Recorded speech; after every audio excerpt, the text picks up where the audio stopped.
thought I'd do is make another round of bread, or Bannock, or a biscuit, whatever you want to call it. First of all, I wanted to cover another idea. We're going to do it a little bit different than my last video. Give you a different way of doing it, a way that I normally do it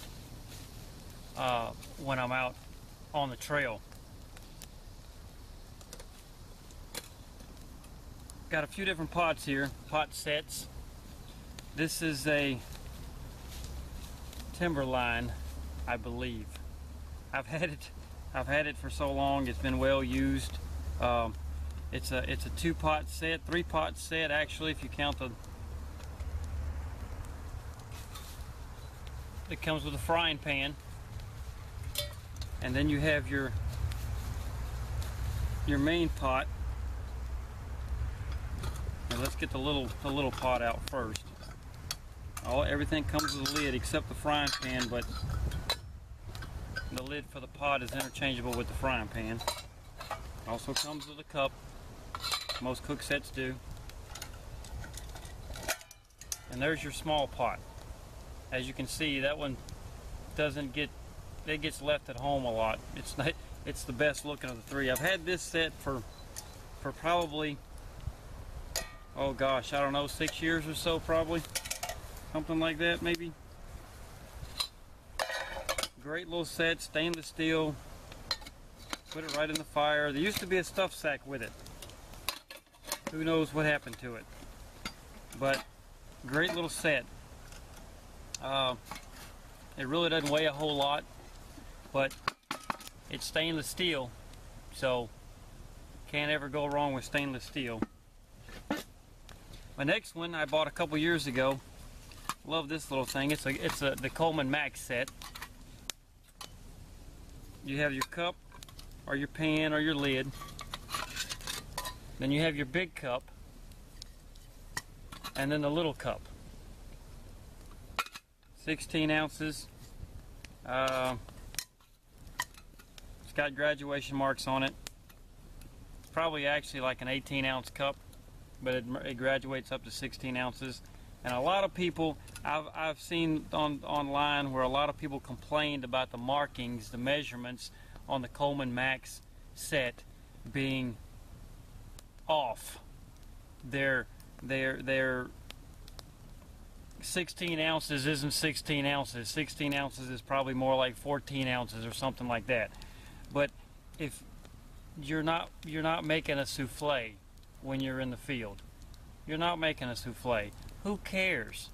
Put your water in there, or whatever you're doing. Put it in your fire. It's close enough. Anyway, great little set. Anodized aluminum. As you can see, there's a lot of scorch marks on this one. It's been in the fire many times. Great little fold out handles. Everybody's seen these pots before. Great little fold out handles, butterfly handles. You know, I mean, they're just great little pots. Okay. Cheap. We're not talking about titanium. We're talking about going to your local Walmart or somewhere, or going to your, and you know, like this little set here. This little set came from Academy, you know, years ago. So it's just they're not expensive at all. My latest acquisition, and I've used it a couple times, not in the field. I haven't. This will be the first time it's been on a campfire, but we're not actually putting it on the campfire today anyway. But we'll get to that in a minute. Nice little mesh stuff sack. 2-quart pan. 2 quarts. It's Coleman. Came from Walmart. Caught it on sale. So 2-quart pan. That's a lot of water purification right there. You know, a big squirrel stew. You know, comes with a cup. I've already had it in my pack, so in the cup is my compass and my little knife sharpener there. Headlamp. Here's the handle. Nice little handle here. Just clips right onto the side. You know, nice little handle. And then it also comes with a bowl. You know, nice little set. And the lid is the pan, is also the frying pan. The handle connects onto there also. So anyway, the whole point of all that was to tell you that you don't have to go out and spend a whole bunch of money on a cook set. You know, that's a lot of people's big thing. They want to get into the outdoors. They want to get into bushcraft or whatever, but they really don't have a whole bunch of money just to be throwing into something that they're not sure if they really want to do it. $20. It was on sale. This whole set. You got the pot, the pan / lid, a bowl, and a cup. $20. You know, it's not expensive. So let's get to making bannock. This is a different way. Like I said, this is the way that I normally set all this off to the side here. This is how I would normally do it. So we're going to create an oven using these two pans right here. This is your bottom pan. This is where your bread's going to go. And then you would set this next to the fire, put this on top of it. Now all that heat coming off of the fire, you've created an oven. This top portion of the pot, the big pot on top, is like your oven. It's catching and holding all that heat inside there. And you would be surprised at how nice it bakes your bread. And you can do the same thing. The point of me bringing these pots out too, you can do the same thing with these pots. You know, same thing. Put your bread in there, set it on top. Here's your oven.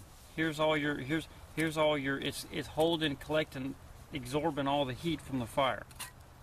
Any pot set that you have that has a pan for a lid, or can be used as a pan for a lid, same thing here. You know, get rid of the lid. You have your big pot, you have your frying pan. It'll set right on top, and there's your oven. And you would be surprised how well, you won't have to be surprised because we're going to do it today. Anyway, so let's get to it. And I'm going to cheat today. I'm going to bring, I brought some non-stick spray out. I mean, you could, if you really want to, it doesn't, 7 ounces, you know, 10 ounces, whatever. It's not heavy. And you know, you can steal one off the back of the stove or wherever. That's where we keep ours, and it's half empty or something if you're worried about weight. I'm not really worried about weight. I'm more worried about easy cleanup. So let's get to it. My water. Like I said before in my last video that we had made bannock with, I'm actually going to use a bowl today to mix it. Since I have it, I might as well use it. This is a biscuit mix in a Ziploc bag inside of a Ziploc bag. It's just my way of making sure things don't spill and stay dry. It's a biscuit mix that you get at your local grocery store, and the mix calls for milk, I believe, or buttermilk. I just use water. It always turns out great. You make it, like I said before, when you make it, you want to make sure that you add just a very little bit of water at a time, because you want it to be stiff. You don't want to have a runny dough.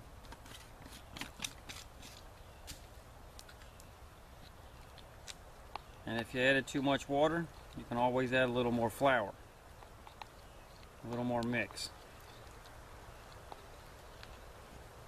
Just kind of roll it and roll it and roll it, stir it and roll it, and it'll absorb. It will absorb right up. The water will. Almost dropped it.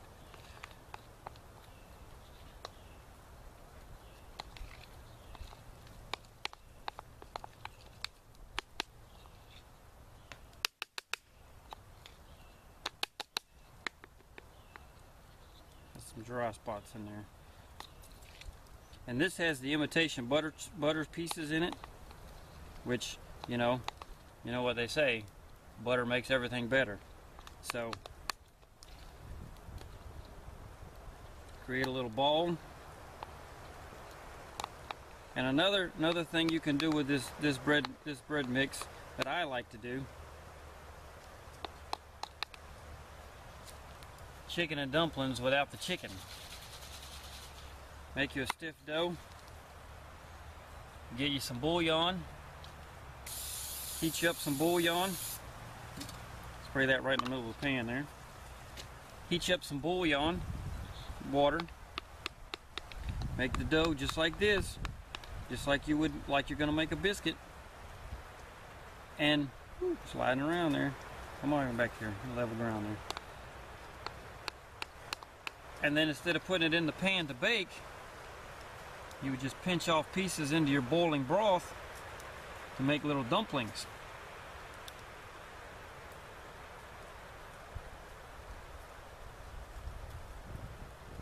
And it makes great little dumplings. Great little chicken and dumplings minus the chicken. Or beef and dumplings, or vegetable and dumplings, whatever kind of broth you have. Anyway, I'm gonna have to restoke my fire, but put the pan right on top. There's your dough in there. It's rolling around on me still, sliding around. Put it in your pan. Put your pot on top of it, and then you just set it next to your fire, right up close. Right up close, not in the fire, but close, because you want it to, here, let's pan this over so you can see. You want it right close to the fire, so the heat off of that fire can be, the pan will absorb the heat from the fire. So I'm going to restoke my fire and keep an eye on my bread, and I'll come back when it's done. Stick around. Well, I didn't time it, but I just looked at it, and it's done.